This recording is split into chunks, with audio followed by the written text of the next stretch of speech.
I'm Janine, and I'm here to talk a little bit about the plot of Quarantine the Musical. In a previous video, I think I talked about how it was a fairly predictable romantic comedy plot, but with music and set during quarantine, lockdown, shelter in place, whatever you are calling it.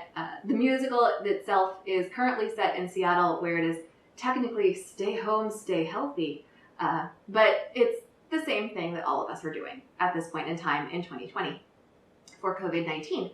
So the idea is that the musical is very fluffy and light and easy.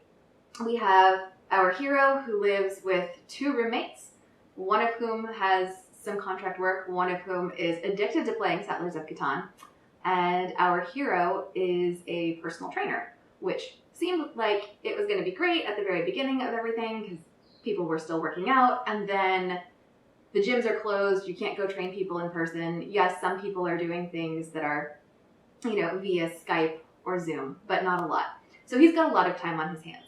And he goes down to the beach before the beach gets closed. That happens later on in the musical, where he meets this lovely young woman and immediately does not do anything useful, like get her name or her email or a way that he will ever see her again. And it's not like you really see people around town. Our heroine has recently moved to Seattle. She has been so excited about moving here. She is a CPA. That is an accountant for those of you who do not use them. She's an accountant, so she's got plenty of work to do while she is at home. She is much more financially stable than our hero at this point in time, but she doesn't know anyone because she just moved here, which in some ways is fine. She's, Skyping with her best friends back on the East Coast, but she really came to Seattle in order to experience our local culture, which she can't do. So she's alone and does some gardening, and that's all she's really doing. She's working and gardening, and she gets out for like 20 minutes a day.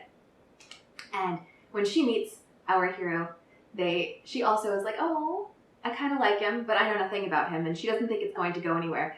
And yet she's got it in the back of her mind that maybe they'll run into each other. And so the rest of Act 1, both of them spend going to weird and useful locations in hopes of maybe running into each other. They go to the blood drive, the last blood drive, held in West Seattle, by the way. They go to the blood drive, they go to the grocery store. They're always just missing each other, right? Just missing each other. Right up until the end of Act 1, where she gets sick.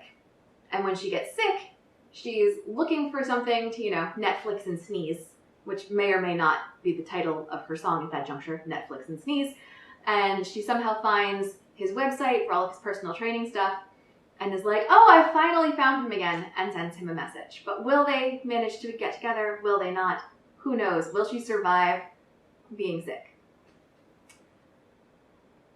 And I know what happens in Act 2, and you better too, because it is a fluffy romantic comedy. Trust me, she gets better. They get together.